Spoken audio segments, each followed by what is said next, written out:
Bonjour à tous, c'est Davidi. Aujourd'hui, on va voir tout ce qui est autour de la voix, comment rentrer une voix dans un mix et surtout tous les traitements qui sont liés à la voix. Donc on se retrouve ici dans une de mes compositions qui est en cours. Alors à savoir ici que j'ai commencé par une introduction, ça ne m'arrive jamais. Généralement, je commence par un drop, je trouve une boucle parfaite et après je fais l'intro et je fais l'outro. Alors là, je ne sais pas pourquoi, j'ai fait une intro, bon, enfin bref. Donc je vais vous mettre donc l'intro et on se retrouve juste après pour voir tout ça. I guess I should have run out after you. I should have cried. I do not feel like I've been torn apart, and I don't know why. We wrote a story where we knew the end, but you ripped it out. So now it's time for me to write my own as I learn what it's all about.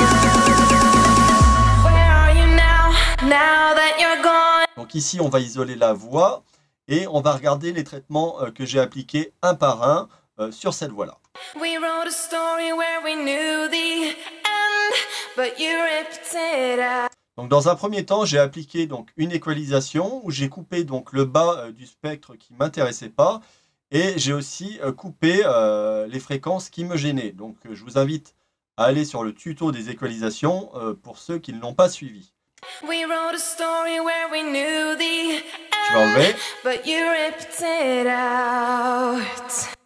We wrote a story where we knew the end, but you ripped it out. Alors c'est très dur à percevoir, mais il faut vraiment un très bon casque ou des très bonnes enceintes pour voir le petit changement. C'est vrai que si vous écoutez à partir d'un ordinateur, ça va être un petit peu compliqué. Donc dans un deuxième temps, j'ouvre une autre équalisation qui est un Pultec de chez Wave. Ici rapidement, on va se mettre sur les 10 kg, la fréquence que je désire traiter.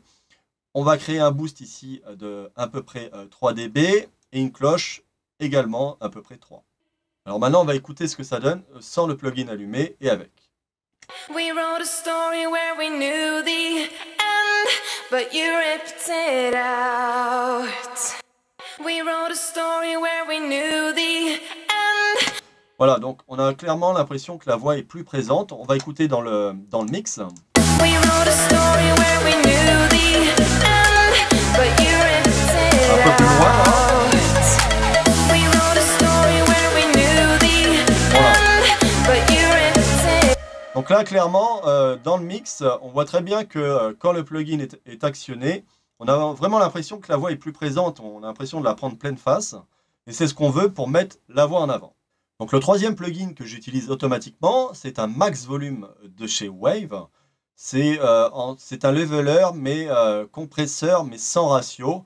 Donc c'est un peu difficile à déterminer ce que c'est, mais ça fonctionne très bien. C'est un mix des deux, on va dire. Ici, l'avantage de celui-là, c'est qu'on va pouvoir ce qu'on appelle monter le bas, et on va aussi pouvoir réduire le haut, mais comme je vous disais, on ne va pas avoir accès au ratio. C'est un plugin que j'utilise automatiquement lorsque j'utilise une voix. Donc ici, les réglages que je vais appliquer ici au low level, ça va être ici un gain de 10 maximum, c'est-à-dire que quand je vais mettre mon threshold en action, il ne dépassera pas 10 dB.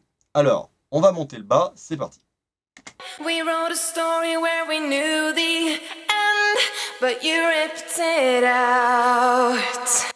We wrote a story where we knew the La différence, but you ripped it out. on voit ici nettement la différence que tout le bas est remonté. Donc maintenant, je vais me mettre sur mon high level où je vais me servir également du threshold. Et là, on va appliquer une réduction de à peu près 3 dB. We wrote a story where we knew the end, but you ripped it out. Là, ça me paraît pas mal. Donc maintenant, on va voir ce que ça donne avec le plugin éteint et allumé. We wrote a story where we knew the end, but you ripped it out. Ce plugin contient également un gate. Alors pour ceux qui ne connaissent pas ce que c'est qu'un gate, ça va permettre une gate, ce qui veut dire porte en anglais. Ça va nous permettre ici, si vous avez un souffle de micro, d'enlever ce souffle-là. Alors sur la voix ici, j'en ai pas, mais je peux en créer un artificiellement. Je retourne juste sur mon Pultec et on va créer ici un souffle. Alors, il faut que le son soit assez fort pour voir la différence, pour entendre ce souffle. Mais on le voit bien à l'écran ici que mon Pultec a généré un souffle. En fait, tout simplement, ici, il recrée un peu les anciens micros avec ce souffle-là qui peut servir des fois côté artistique si on veut le mettre dans une musique. Mais là, ça s'y prête pas de chance. Donc, on va vouloir enlever ce grésillement. Donc, pour ça, vous vous mettez donc sur votre gate, vous actionnez ici le petit point en surbrillance là, et vous réduisez. Et vous allez voir. Alors, ce qu'il faut regarder, c'est ici à droite, là, vous voyez bien. Sur ma sortie output, vous voyez bien ici, clairement, le signal, il est là. Donc là, on va baisser jusqu'à temps qu'on ne l'entende plus. Et là, clairement, on voit bien que le grésillement, il est toujours là. Mais par contre, au niveau de la sortie, on n'entend absolument plus rien. On va écouter ce que ça donne en contexte.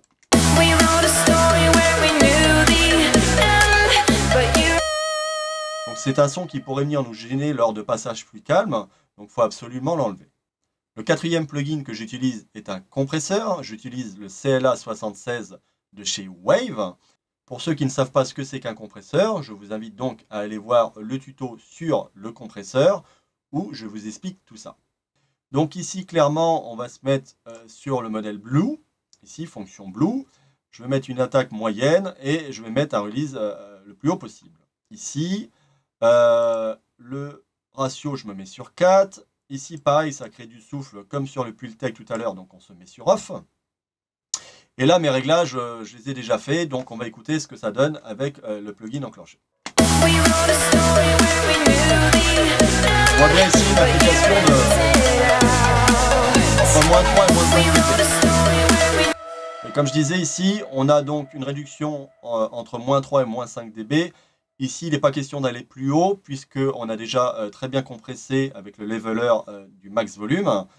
Et faire de trop, ça ne servirait pas à grand chose, surtout qu'après, ça va être encore compressé lors évidemment du mastering. Le dernier effet que je vais utiliser sur ce rack, c'est un DSR que je prends, c'est un ProDS de FabFilter. Alors pour ceux qui ne savent pas ce que c'est qu'un DSR, ça va nous permettre d'enlever tout ce qui est les S, les fameuses sibilances gênantes, lors de la prise de son. Donc ici, je me mets sur un réglage de base du FabFilter ProDS. Et vous allez pouvoir ici vous apercevoir lorsque le plugin travaille, c'est-à-dire qu'il va travailler sur les S. Allons-y.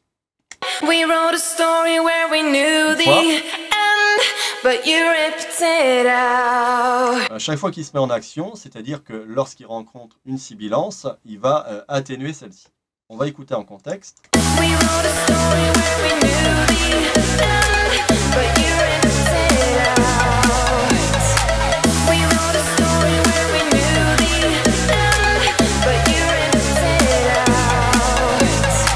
Alors généralement, c'est les effets que je vais mettre dans mon rack d'effets de voix, puisque tout ce qui est reverb et harmonisation, comme vous pouvez le voir à l'écran, je les attribue, mais directement sur un bus. C'est-à-dire que en fait, le signal va être envoyé sur un bus, et c'est dans ce bus-là que je vais mettre dans un premier temps ici ma reverb, et ici sur le 10, un émulateur d'harmonie.